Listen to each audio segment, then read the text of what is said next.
বৃষ্টির প্রভাব আর আমের ঘর। একটা জঙ্গলে সব পশু পাখিরা ভালোবেসে সম্মানের সাথে থাকত। জঙ্গলটা খুবই সুন্দর ছিল, আর সেই জঙ্গলে একটা আমের গাছ ছিল। ওতে বেশ মিষ্টি আম ধরত, আর সেই আম সব পশু পাখিরা আনন্দ সহিত খেত। আর এই কারণে সেই আমের গাছ পুরো জঙ্গলে প্রসিদ্ধ ছিল। কিন্তু গোল্ডিবাজ এই আমের গাছকে খুব হিংসে করত। সব গাছ আমাদের জঙ্গলে আছে, তাই এইখানে সবাই আসতো, কিন্তু এখন এই গাছটা তো দেখছি যে সবাইকে ফ্রিতে ফল দিচ্ছে। আমার পুরো ব্যবসা লাটে উঠে গেছে। একদিন বিকেলবেলা খুব ঝড় ওঠে, আর সোনু পায়রা সেই আমের গাছের পাশ দিয়েই যাচ্ছিল। ঝড় দেখে ও গাছের নিচে বসে পড়ে। তখন পেছনে ঝোপে গোল্ডিবাজ বসেছিল। এবার জমবে মজা। ও তখনই একটা পাথর নিয়ে গাছের ডালে ফেলে। এতে গাছের ডাল ভাঙে, আর সেটা গিয়ে সোনু পায়রার ওপর গিয়ে পড়ে। এতে তখনই সোনু পায়রা মারা যায়। যখন ঝড় থামে তো সব পশু পাখিরা সেখানে এসে জমা হয়। আম গাছ, আমরা তোকে মান সম্মান দিতাম রে, এই তুই প্রতিদান দিলি তার। এটা তো আমার ভুলে হয়নি। এত জোর ঝড় এসেছিল, আর নিজের শাখাটা তুমি সামলাবে, তাই তো? এই সোনু পায়রাটা তো মরে গেল, তাই না? তোমার একটাও ফল আর আমরা খাবো না। কেউ তোমার সাথে আর কথা বলবে না। বন্ধুরা, কথাটা শোনো। সবাই রেগে মেগে সেখান থেকে চলে যায়। তারপর থেকে আম গাছ পুরো একলা হয়ে যায়, আর সারা দিন রাত শুধু কাঁদতে থাকে।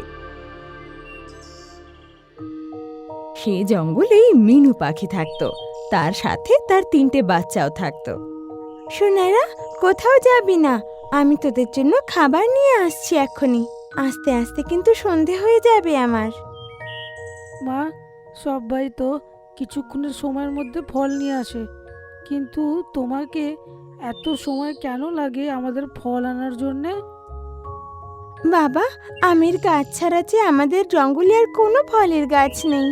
এখন সেখান থেকে ফলও নিতে পারি না, আর জঙ্গলের সব পশু পাখিরা গোল্ডিবাজের জঙ্গল থেকে ফল কিনে আনে, আর আমার কাছে তোকে দেওয়ার জন্য কিছুই নেই। তাই আমাকে অন্য জঙ্গলে যেতে হয় ফল আনতে। তাই তো আমার এত দেরি হয়ে যায়। ঠিক আছে মা, শিগগিরই এসো। মিনু পাখি বেরিয়েছে বেশ অনেকক্ষণ হয়ে গিয়েছিল, আর ওর বাচ্চারা ওর অপেক্ষা করছিল। কিন্তু ওর আসার আগে হঠাৎ আবহাওয়া বদলে জোর বৃষ্টি আসলো। আরে এ কি হলো? মা তো এখনো ফেরেনি। হে ভগবান, মাকে তুমি রক্ষা করো। তখনই সেখানে গোল্ডিবাজ আসে। মিনু পাখি কোথায়? মিনু পাখি কোথায়? ওকে দেখে সব বাচ্চারা ভয় পেয়ে যায়, আর আশেপাশের পাখিরাও সেখানে জমা হয়। কি হয়েছে গোল্ডি গল? বাচ্চাদের উপর চেঁচাচ্ছ কেন? তখনই মিনু পাখিও সেখানে এসে পৌঁছায়, যার মুখে একটা আপেল ছিল। নে বাবা, আমি এসে গেছি। তখনই ও বাকি পাখিদেরও দেখে। গোল্ডিবাজ, তুমি এখানে কি করছো? আর আপনারা সবাই আমার ঘরের এখানে কি করছেন? দেখলে তো তোমরা সবাই, যখন চুরি ধরা পড়েছে কেমন অজুহাত দিচ্ছে। আমার গাছ থেকে ডেলি ফল চুরি করে আনে আর নিজের বাচ্চাদেরকে খাওয়ায়। না, এটা মিথ্যে কথা। আমি বড্ড কষ্ট করে অন্য জঙ্গল থেকে আমার সন্তানের জন্য ফল নিয়ে আসি। মিনু, এসব কিন্তু ভালো নয়। গোল্ডি ইগলের গাছের থেকে ফল চুরি করে বাচ্চাদের খাওয়াও তুমি? হ্যাঁ, আমাকে দেওয়ার জন্য তো এর কাছে কিছুই নেই, তাই জন্যে দেখায় দূর জঙ্গল থেকে নাকি ফল নিয়ে আসে। হ্যাঁ, বেশ অনেকক্ষণ তর্ক চলে, কিন্তু মিনু নিজেকে প্রমাণ করতে পারে না। মিনু, আমাদের জঙ্গলের জন্য এই কথাটা কিন্তু ঠিক নয়। গোল্ডি বাজে হিসেবটা তুমি এক্ষুনি মিটিয়ে দাও দেখি তো। আমি কি বা দিতে পারি? আমার কাছে আছেই বাকি। তোমার কাছে কিছু নেই তাতে কি হয়েছে? এই বাসাটা আছে না, এতদিন ধরে ফল চুরি করে খাচ্ছ, আর এই বাসাতে তো একটু অধিকার আমারও আছে, তাই না? এরকম বলো না, এই ঘর যদি তোমায় দিয়ে দিই, আমি আমার সন্তানদের নিয়ে থাকবো কোথায়? আর এমনিতেও কি বৃষ্টি হচ্ছে, ঝড় হচ্ছে। মিনু, এই বাসা ছেড়ে তোমাকে যেতেই হবে, নাহলে গোল্ডি ইগলের সাথে এটা অন্যায় হবে। সব পাখিরা মিলে ওকে ঘর থেকে বের করে দেয়, আর গোল্ডি বাজু মনে মনে খুশি হয়। চল সোনারা, বৃষ্টি বাড়ছে, আমাদের এরই মধ্যে একটা বাসা খুঁজতে হবে। বৃষ্টি বেশ জোরে হচ্ছিল, আর মিনু নিজের 3 ছেলে পিলেকে নিয়ে বাসার আশায় ঘুরে বেড়াচ্ছিল। ভেজা ডানা নিয়ে ওরা বেশ কঠিন হয়ে পড়ে, কিন্তু বাচ্চাদের নিয়ে চিন্তা ওকে উড়তে আরো বাধ্য করছিল। আর বাচ্চারা এবার কতক্ষণই বা উঠতে পারবে? মা, আমরা উঠতে পারছি না। তোমরা সাহসী মায়ের সন্তান না, এরকম বলো না, শক্ত করে ওড়ো। বাচ্চারা অনেক চেষ্টা করে, কিন্তু জোর হাওয়ার দোলায় ওরা পিছিয়ে যেতে লাগে। শোনা, তখনই ওরা আম গাছের নিচে এসে পড়ে। সেখানে ওদের হাওয়া লাগছিল না, আর গাছের নিচে জলও পড়ছিল না। ততক্ষণে মিনু পাখিও সেখানে পৌঁছায়। আরে মিনু পাখি, এত বৃষ্টিতে বাচ্চাদেরকে নিয়ে কোথায় উড়ে বেড়াচ্ছ? তোমার তো বাসায় থাকা উচিত। হ্যাঁ আম গাছ, আমি তো আমার ঘরেই ছিলাম, কিন্তু ওই দুষ্টু বাজ এমন দোষ লাগালো যে বাকি পাখিরা আমাকে আমার ঘর থেকে বের করে দিল। ওই বদমাসটার এটাই কাজ। বাদ দাও, তুমি এখানে থাকতে পারো, নিশ্চিন্তে যতদিন চাও থাকতেই পারো। আমি কোথায় থাকবো? প্রথমে নিজে খিদেটা মিটিয়ে নাও তো। এটা বলে ও 4টে আম পেড়ে দেয়। আরে বাহ, এত বড় বড় আম! বাচ্চারা আনন্দে আম খেতে লাগে, আর ওদের আম খেতে দেখে মিনুও খুশি হয়ে আম খেতে লাগে। তারপর ও বলে, ধন্যবাদ আম গাছ, এবার আমরা আসি। না, তোমার কোথাও যাওয়ার দরকার নেই, আমি তোমায় আমের বাসা বানিয়ে দিচ্ছি। কি বললি, আমের ঘর?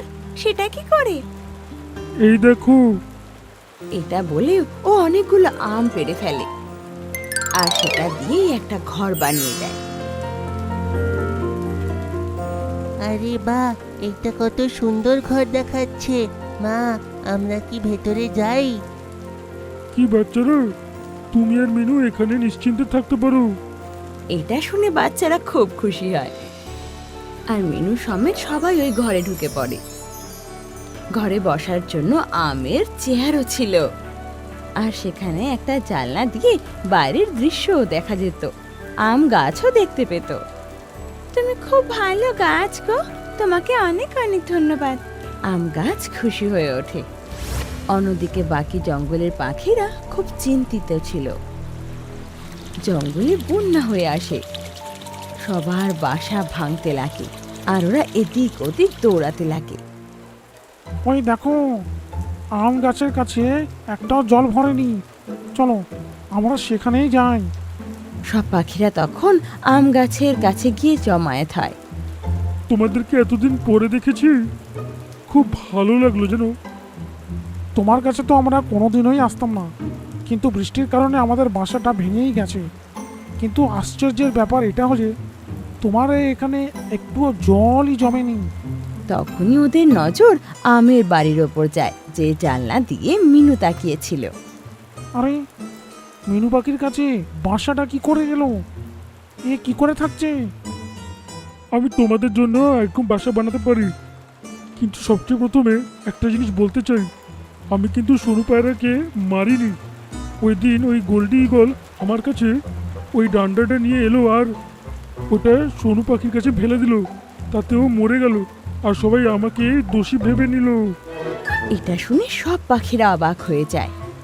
গোল্ডি ঈগল এত বজ্জাত, আমরা তো এটা কোনোদিনই ভাবিনি। তোমরা সবাই ভিজে গেছো, খুব ঠান্ডাও লাগছে, তোমার এরকম বাসা বানিয়ে দিচ্ছি যাতে একটু গরম লাগুক।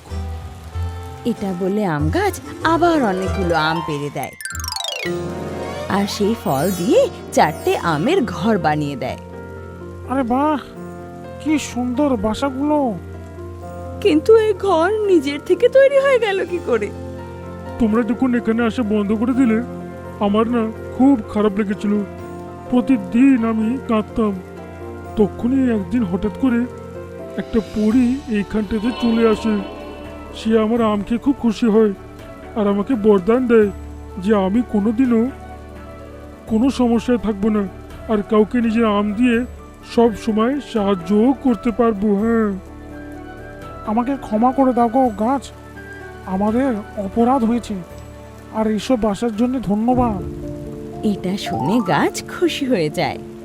তারপর সব পাখিরা নিজে নিজে বাসায় ঢোকে। ওয়াও! আর সবার ঘর খুব পছন্দ হয়। আর সবাই জানলা দিয়ে উঁকি মেরে বাইরের দৃশ্য দেখতে লাগে। তখনই গোল্ডি বাঘ সেখানে আসে। এ কি, তোমরা এই আম গাছের কাছে বসে আছো? তোমরা জানো না এ তো হত্যাকারী? তোর সব চালাকি না আমরা বুঝে গেছি গোল্ডি, চুপচাপ এখান থেকে নম করে কেটে পড়। এটা শুনে গোল্ডির খুব রাগ হয় আর তখনই ওর উপর বাজ পড়ে, আহ! যেটাতে ও ঝাটকা খেয়ে মাটিতে গিয়ে পড়ে। আর গাছ সমেত সব পাখিরা ওর এই অবস্থা দেখে জোরে জোরে হাসতে লাগে।